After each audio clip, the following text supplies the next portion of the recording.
You're listening to and such a short amount of time to do it in. a Mamma Mia podcast. This episode of Lady Startup is brought to you by GoDaddy, proud supporter of Australian entrepreneurs and the official partner of the Australian Olympic team.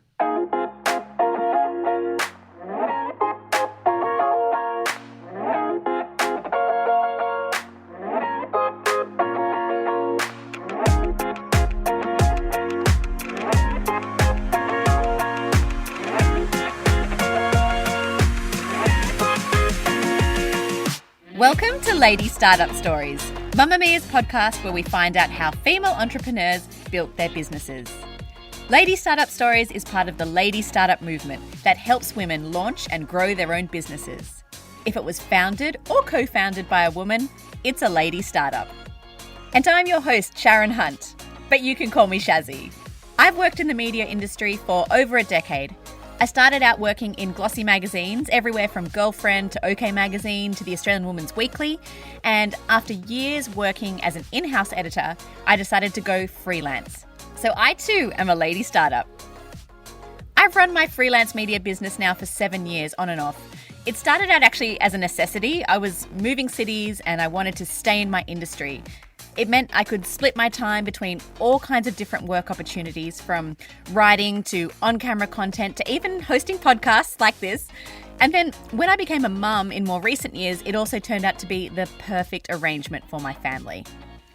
As a one-woman show, I have a lot to learn about business, which is why I jumped at the chance to host Lady Startup Stories.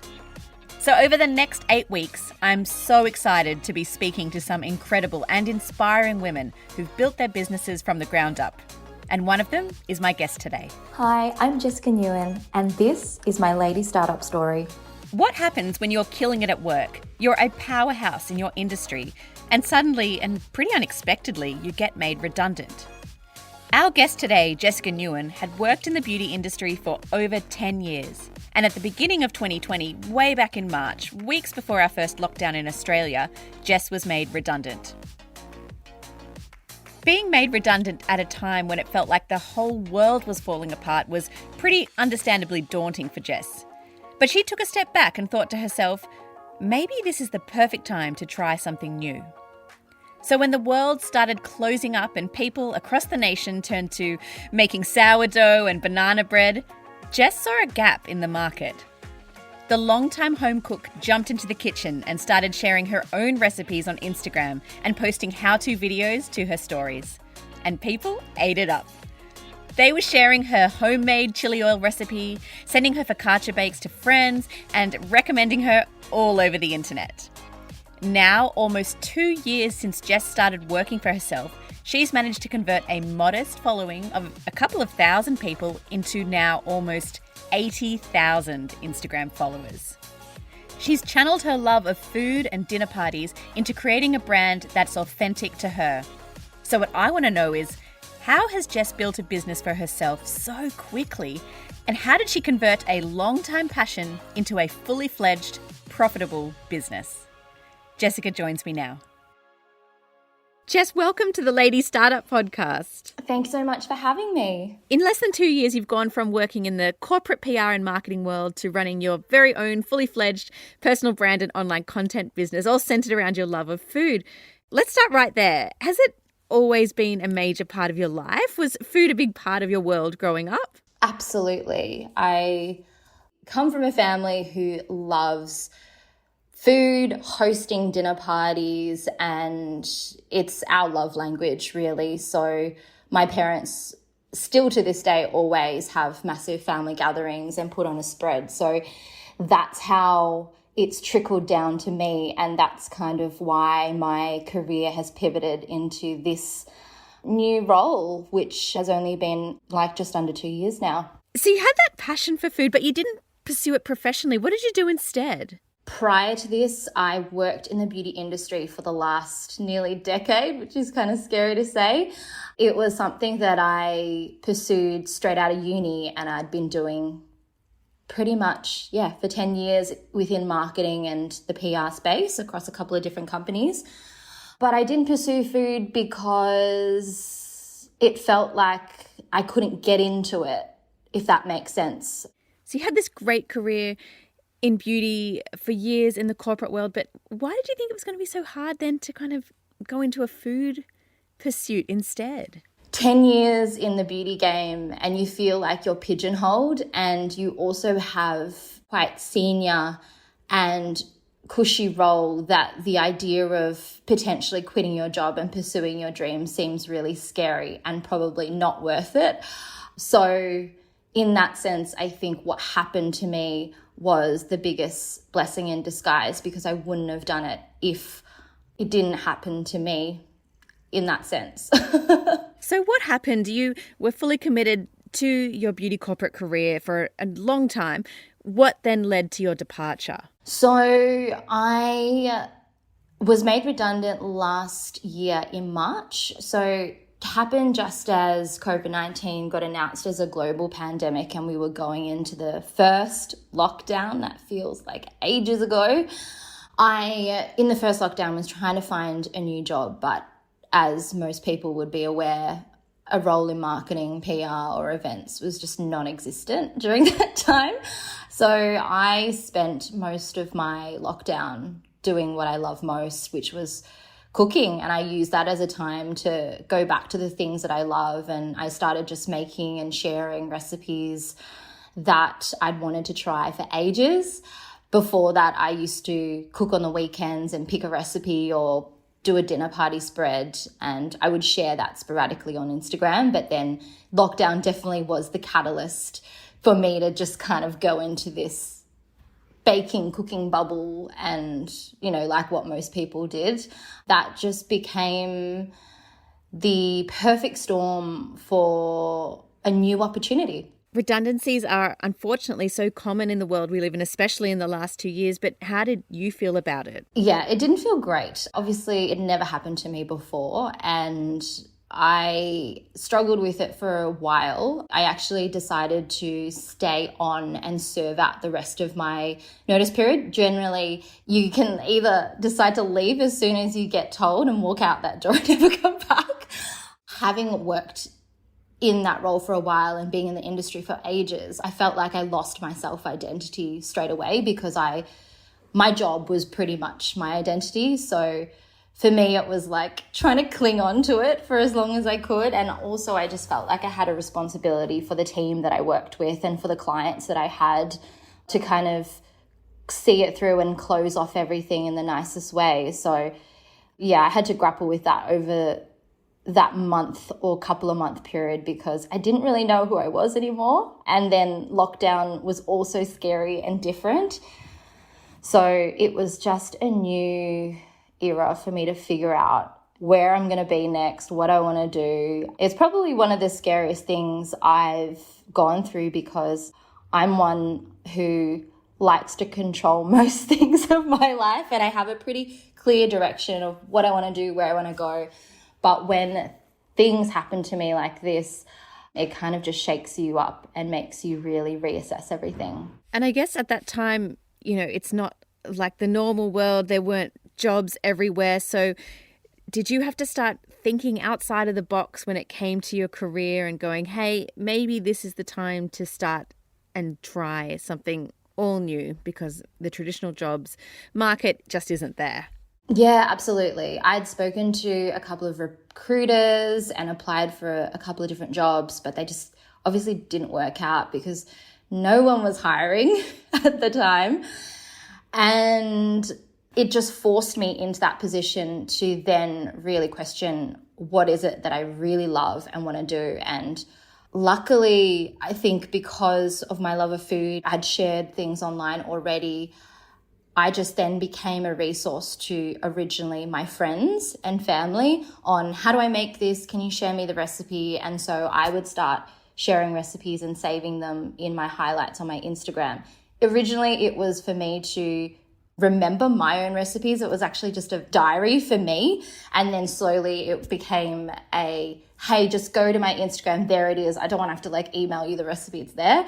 And then I think in the next month after that, it became strangers who I didn't know who started making things that I'd shared, and it just grew and grew, and that's what it is now to this day, really. At what point did you start thinking, hey, this isn't just me like having fun on Instagram, posting food and recipes and things I like.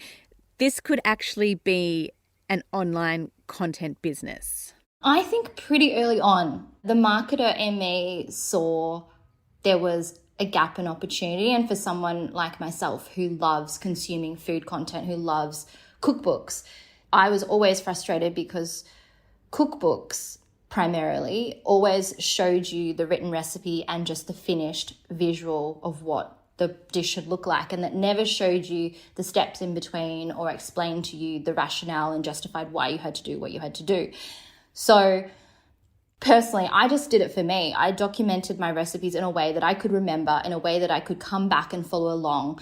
And it just so happened that everyone else felt the same way. They wanted not necessarily easy recipes, but they wanted easy to follow recipes. And as a really visual learner, the video format, the short and snappy stories became how I communicated that to people who followed me. During your previous life, before all this, what was your presence like on social media and what was your following? So I was sitting at around 4,500 followers. It was still pretty small considering my following now. And in the space of, I would say, 9 months, it grew really, really fast, which was last year between March to, the rest of the year. When I checked yesterday, you had well over 77,000 followers, and you mentioned you had 4,000 only when you just had it as kind of a personal fun account. For many business owners, this number is like the mystery box. They don't know how to get it. They don't know how to grow it. And it's something they really kind of struggle with. What was the strategy for growing your Instagram followers? Was it organic or something that you worked at to really build up? It was a mixture of both. It was definitely organic in the sense that I didn't pay for followers before once. It is important to say that. I think some businesses think that's the shortcut, is like just pay for a bunch of followers and then you'll be on that next level. Absolutely. No bots involved, because for someone who's worked in social media, I do believe in true engagement and, the power of social media. And I think it really needs to be organic. And that comes from, a lot of time invested in the channel itself, whether it's through the DMs or the content or through the community management.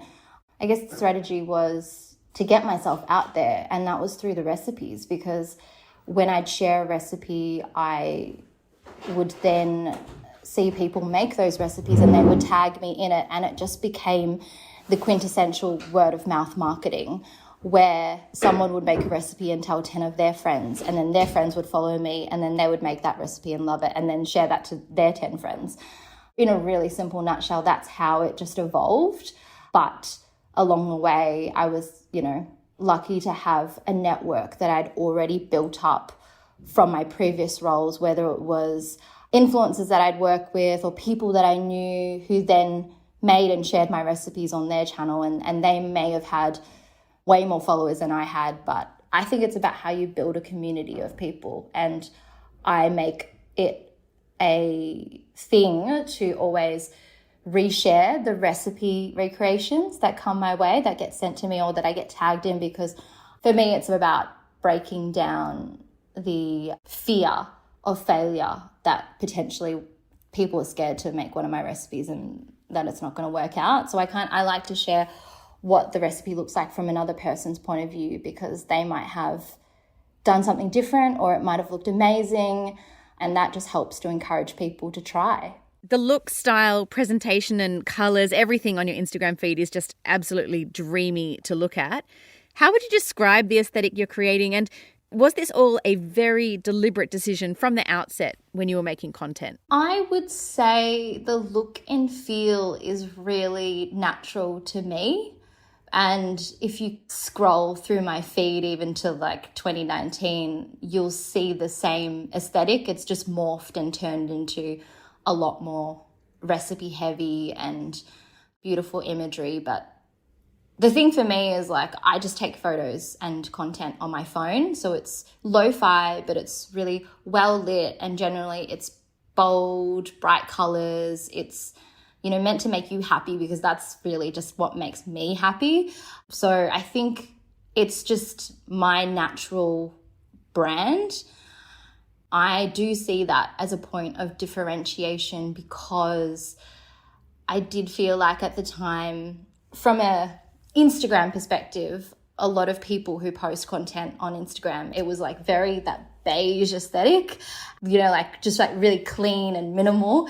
And so I felt like my content broke through the clutter. And then from a food perspective, I think a lot of food content creators at the time would just really post the dish. Whereas if you look at mine, I showcase the picture, but then there's like the process images through like a carousel, and then there's stories and there's a highlight. So there's a lot more like video references, which was pre-Reels and pre-TikTok. It was natural to me, but I also, as a marketer and as someone who worked in social media, made an effort to make sure it was differentiated. For mine, your Instagram feed has this aspirational quality, like a dream dinner party that you want to be invited to. You've got beautiful clothes when you're in some of the pictures or the videos, and then there's immaculate place settings and tableware. It just feels like everything has so much thought behind it. Talk us through how you hone in on those small details to create that visual effect. It's meant to like invoke a bit of joy and escapism, to maybe transport you to another place or another country when we can't. Because for me, food does that. It evokes memories, it evokes holidays and fun, good times when we could gather around with our friends. And that's just what I love. So that's how I share it. But there is a lot of thought that goes behind it. And I'll spend a lot of time just creating, I guess, mood boards even, and then organize all of that from like ordering the products or like loaning the products from different brands and businesses, or getting the stock, especially when you're working with another brand. So it's definitely not something that you can just make up on the spot. Like I said before, your posts, they're just jaw-droppingly beautiful. How important is it to have that shareable looking content in terms of growing followers and eventually having that translate to business growth? I think nowadays, especially on Instagram now, it's very important. My whole ethos with my content is it needs to add value in people's lives. They need to learn something, whether it's a new recipe or they need to be inspired. You can't just be a pretty picture anymore, which used to fly, years ago. You'll probably see people talk about the engagement metric of, saves being super critical now. And it's super critical because people save content that adds value to them. So if they've learned something, if it's information that they can digest, then that's what's going to acquire new followers. It's going to acquire new eyeballs and then grow your business. And growing your business on Instagram is definitely, whether or not you're a content creator, you might just be a business with an Instagram as another marketing channel. It's one of the most important things to have, and I would highly recommend it because, for one, it's free and it's an online portfolio and resume. It's where you can share what you do, what you love, and add another touch point for the consumers that you target to. Actually, on the topic of shareable, I know we love talking about Instagram. It's the one that most business owners are very keen on. But I do want to touch on Pinterest, which is kind of the less talked about platform. You get almost 65,000 views a month on your profile. How do you think that has helped with the growth of your business? And is it in a bit of an underrated way to grow a business? Absolutely. This is so funny because I only started Pinterest, I'm going to say maybe around May, June. So when I first hired Gina, my marketing partnerships manager, she was like, let's do Pinterest. And I was like, I don't want to do another channel. I can't even manage my own Instagram right now. But then afterwards, I thought about it, and I thought about the fact that I actually love and use Pinterest a lot. So I use Pinterest for client mood boards. I use Pinterest for my own things. And I've only started the last couple of months sharing and syndicating, I guess, recipes and content from my Instagram into a Pinterest format. So I really believe in slicing and dicing your content and syndicating on other channels just to see how it goes, because I think if you spend so much time on something, you need to be able to like reuse it. Don't just, post it once and Get then a bit walk more away. bang. Oh, absolutely. I'm very much about that life. And Pinterest is a really untapped resource, I think, and it really just depends on your business though. So a lot of people and brands will say, TikTok, go for it. Yes, I do believe in TikTok, and that's also a whole nother wild world, which I'm also on and still don't get. Like, seriously, I don't understand how sometimes things can flop and things go viral.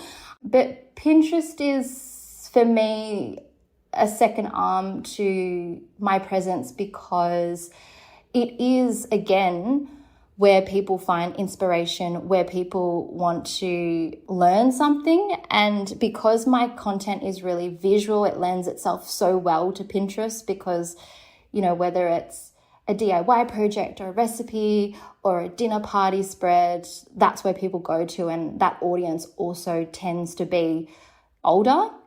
That's slightly different to my audience on Instagram. And it's also free. So that's another reason why, if you're not on Pinterest and you think that your business could benefit from it, then I highly recommend you just dabble and see where it goes.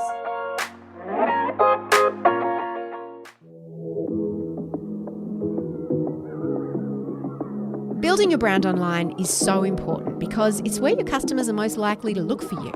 And it all starts with selecting the right domain name. GoDaddy recommends picking one that is easy to type, short and memorable. No tricky spellings.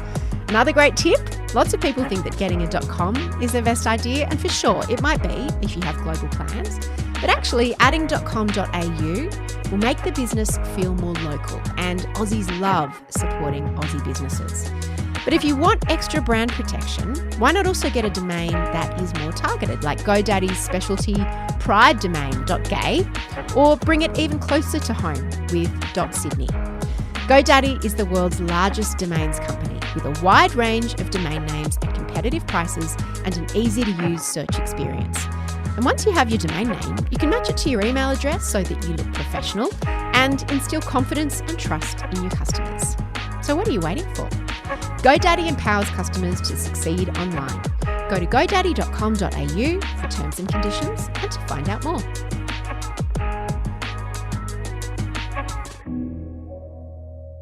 How long did it take you before you were first approached for a partnership opportunity? And how do you get the ball rolling on it? Is it something that you have to seek out and pursue, or do brands come to you? I am lucky that, for the most part, brands will approach me.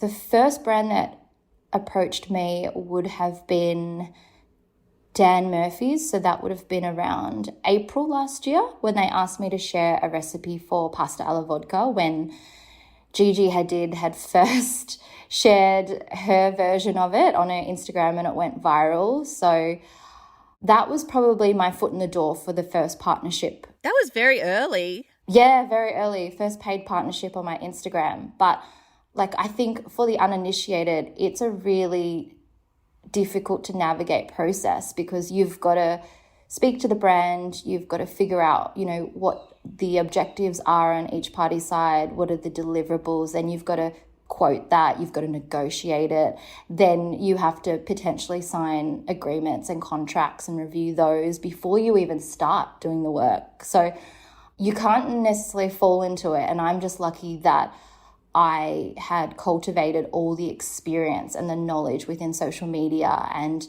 managing partnerships in my previous roles. And that's really what has helped me hit the ground running in this new industry, if that makes sense. So I think I've always worked in marketing and PR, but I've never done it for my own personal brand. But it's because I developed all those skills over the years that I could be able to apply it to my own business finally. Actually, let's talk partnerships, because that obviously is the difference between just running an Instagram for fun versus it being a viable business. So you do it really well and seamlessly. Is that the backbone of your business? Absolutely. I believe in the model where the people who follow me and consume my content can consume it for free.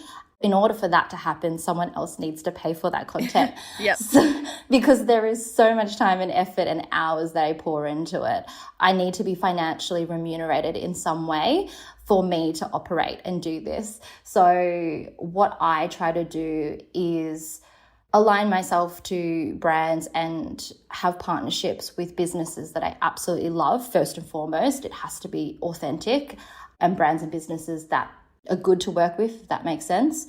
So I've kind of spent the last year working with a whole lot of different businesses, and now in like the second year, I now know who I love. We work together and there's a long-term partnership, and they book me to create content on their behalf or to share it on my channel. And that just, yeah, it's a tough process because it means we have to plan way more out in advance versus recipes where I can just cook them up in my kitchen and then share them that night. So there is a lot more planning, and I would say like one recipe can take around about 4 weeks from the first email to me sending the invoice, because there is so much back and forth. There's a lot of briefing beforehand, and then it's just even pulling the stock, planning the right day in terms of weather to shoot everything, because I shoot it just on my phone in the best natural light as possible, to editing the content, which can take hours, and then uploading it all. But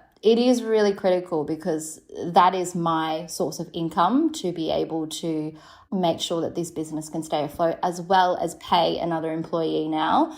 The partnerships are the backbone. At what point, and if you think about your business, it's such a little baby business in terms of the amount of time it's been around, but at what point did you start to realize that it was a viable business, and at what point did it become a profitable business? It was probably 6 months.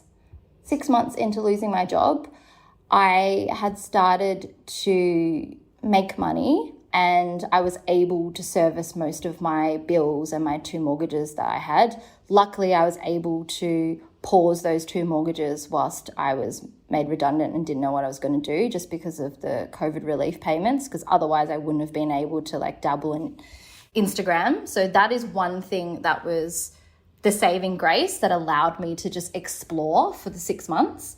But yeah, it was probably around about 6 months that I knew this is what I wanted to do. And from there it was just, I spoke to accountants, made it official, incorporated company to make sure everything was above board and I'm doing everything the right way.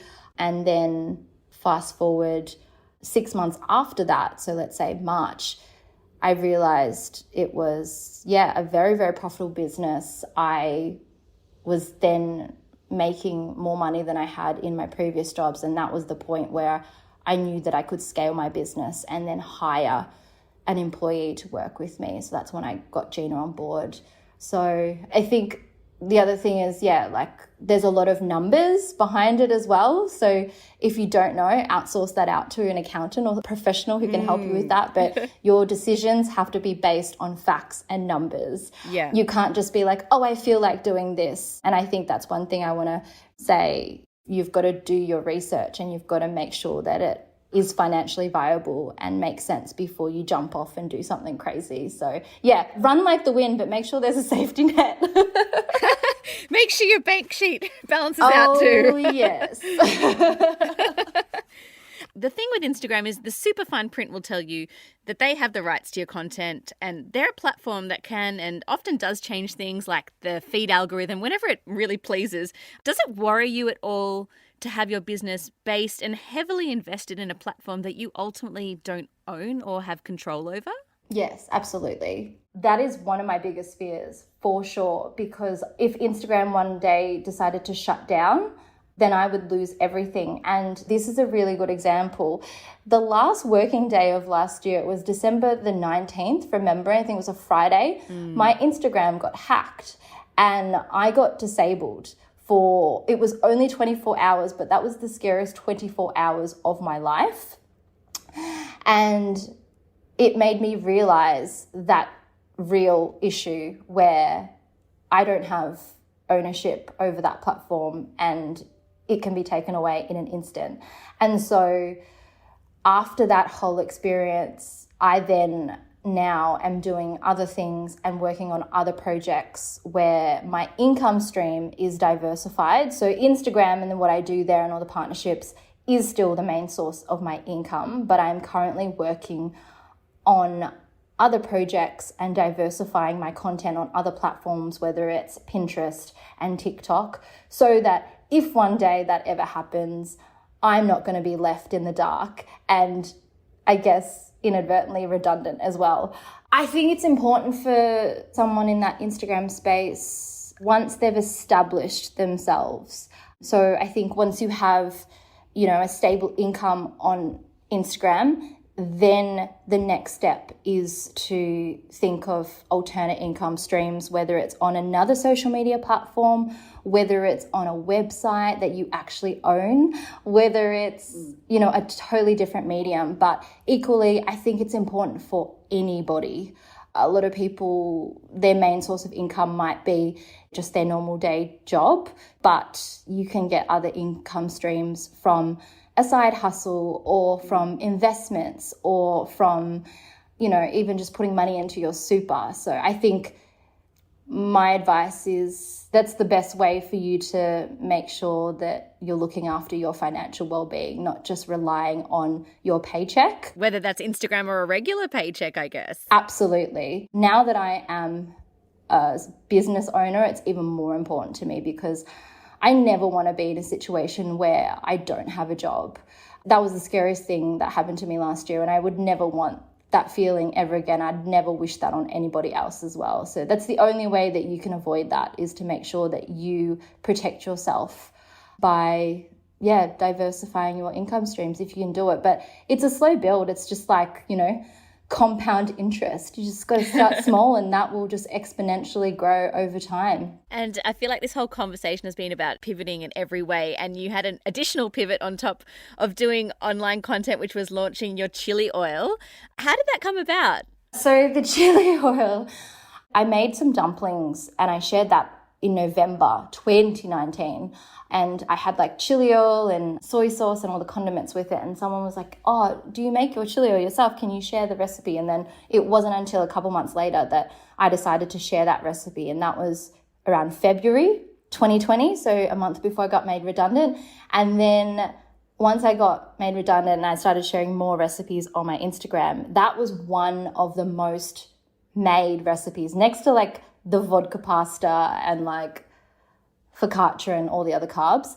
But it just became, a cult recipe and condiment that everyone loved in lockdown. I'm sure that everyone has seen chili oil, whether it's mine or someone else's or another restaurant. It just became this trending thing. And it just so happened that I decided, it would have been July, I decided to do a fun giveaway with another business that I wanted to support. And it was just me making a couple of jars of chili oil, and I did some handmade labels. I tried to print them off at Officeworks, like a clear label with white writing. Turns out you can't print white on a clear label, so I just used white out, and like it was the most hack job ever.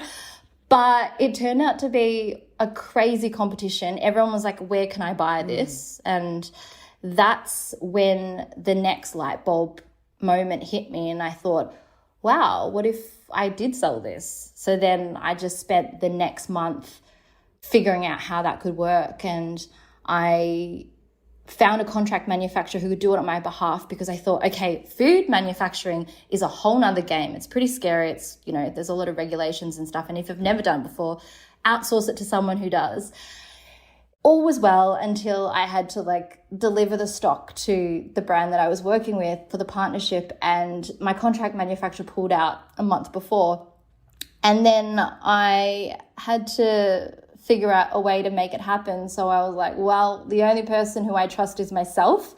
So I then spent, must have been lockdown 2 by that stage, the next 4 weeks getting council permits, getting insurance, getting everything under the sun, the ingredients, the equipment, talking to fellow chefs, asking them what they would do, to then manufacture it myself. And then it was one long weekend with my mum and my friends trying to make 250 litres of chili oil and putting it into 1,000 jars, and then selling it in November, which then sold out. And then fast forward to 2 months ago, I did batch 2 and that sold out within 24 hours. And now I'm currently in a position where I've just got to figure out how I'm going to make batch 3 next month. So that's probably in a nutshell how that whole thing happened. But I guess it's just another example of when you see an opportunity, you can just take it, and you don't necessarily have to have the expertise or the skills or previous knowledge. But I guess after everything that happened last year, I figured out if I don't know how to do something, the best way to do it is to just jump into it. Do you see yourself doing more product-based offshoots after your experience doing the chili oil? Yes, I do. And I am working on some really exciting projects at the moment. After doing that, you get like bitten by like the product bug.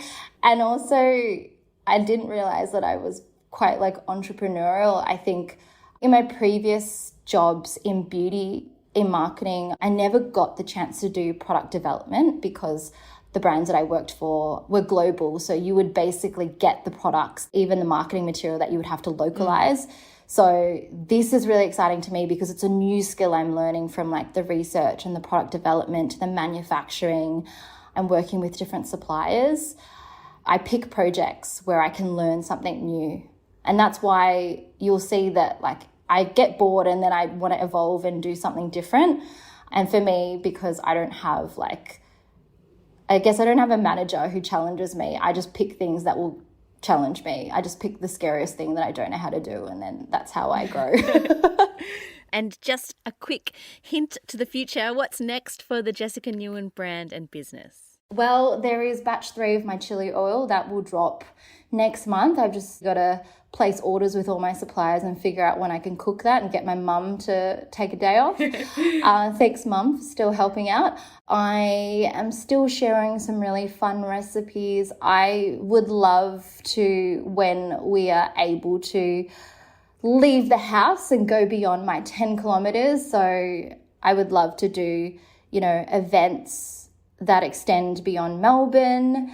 I am working on projects now where I can collaborate with like-minded food content creators. I love the space that has been created in the last year, especially for females in food. So I've been working with a whole lot of different creators that way. And then equally creators on Instagram I've just found, and we're doing collaborations. So yeah, the products and the projects extend beyond the recipes and the chili oil, and they're going to move into other categories because I don't like to sit still. I like to work with like-minded people who are up for trying different things. So, life is just one big experiment. Very cool and exciting.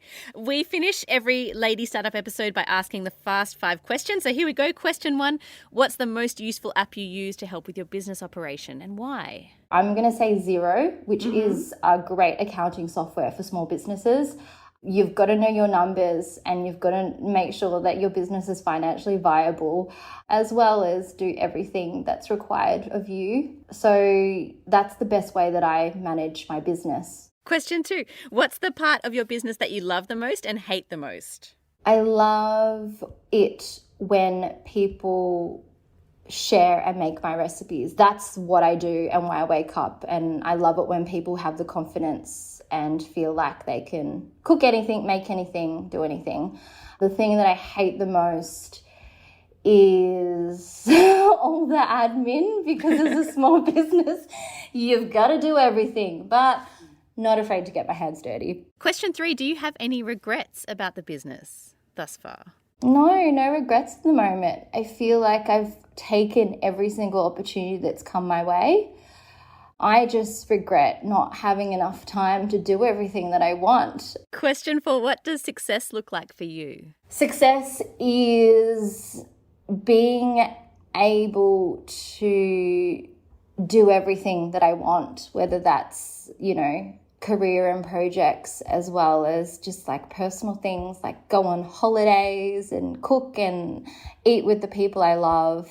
But it's also about constantly learning, evolving and adapting, because change is inevitable. So if I can continue to do that for the rest of my life, then I think that's success to me. And finally, question 5, from your experiences, what would be the one piece of advice you'd give to anyone starting their own business? I'm just going to say be kind because it's free. It costs nothing to be kind. Easy. Jessica Nguyen, thank you so much for joining us on Lady Startup and for sharing your amazing experiences and story. All the best. It was my absolute pleasure. Thank you so much for having me. Now let's hear from Mia Friedman, the founder of Lady Startup herself, for a quick Lady Startup lesson. Hi, it's Mia Friedman here. I'm the founder of Lady Startup and the co-founder of Mamma Mia, the women's media company who makes this podcast. And at the end of each episode, I pop in to share my takeaways from the chat that you just heard. When I started Lady Startup, followers came to us pretty quickly, actually. I had my own socials, which I used to promote the account, and of course the Mamma Mia network as well. And all of those things helped drive people to our Instagram. And we were getting thousands of followers in a really short space of time, which was pretty great. Social media is unbeatable for building brand awareness, and you have to be there if you own a business. But what you need to remember, and this is something that a lot of people don't realise, you don't own your followers and you don't own your Instagram. Instagram owns your Instagram and Instagram owns your followers. The same goes for Facebook or TikTok or YouTube or Pinterest and even LinkedIn. And this is something that our guest today, Jess, has thought a lot about because Jess's business was really built on Instagram. A large portion of her business is based around Instagram partnerships. And she even said it herself. She worries that one day it could all get taken away. And that is a very real risk. I've seen this happen to lady startups that I know who've been left absolutely devastated when their account has either been hacked or has been taken down. And there's been nothing that they could do to not only get those followers back, but even get in touch with those followers and tell them what had happened. They were just gone. So what did Jess do? She started bottling her chili oil and selling it online so that she had that direct, not just communication line with her consumers, but sales channel with her consumers. But you don't have to start a whole new branch of your business in order to protect it. One of the best and easiest things that you can do right now is to start building an email list. I cannot even tell you how important it is to have a list of your customers or followers that you can use to keep in touch with. If anything were to ever happen, like your Instagram account getting hacked or your TikTok getting banned out of the blue, it is essential that you still have a way to keep in touch with your audience. Not only that, but the way that the algorithm works on these platforms, you might have 1,000 followers, but when you do a post or a story, only maybe 50 of them might see that post in their feed. You have absolutely no control over what that algorithm is, because none of the platforms will tell you, or how you can best use it. However, if you have an email list of 1,000 people and you send an email, you know for sure that it is going to land in 1,000 email boxes. Now, 1,000 people might not open your email. That's going to depend on how good your subject line is. But at least you know that people are going to receive what you're putting out there, and you just don't have that same certainty with social platforms. So between now and next week, when I join you for our next lesson, I want you to think about your mailing list and other ways that you can grow your business that you own and that aren't owned by the big tech giants. Now it's back to Shazzy. Thank you for joining us on our first episode of the season. I will be with you for the next 7 weeks, so if you enjoyed this episode, follow us wherever you get your podcasts. You can find out more about the Lady Startup courses by heading online to www.ladystartup.com/pages/home. Lady Startup Stories is brought to you by Mamma Mia, produced by Michaela Floriano, the executive producer is Eliza Ratliff, and I'm your host, Shazzy Hunt. I'll see you next week. Bye.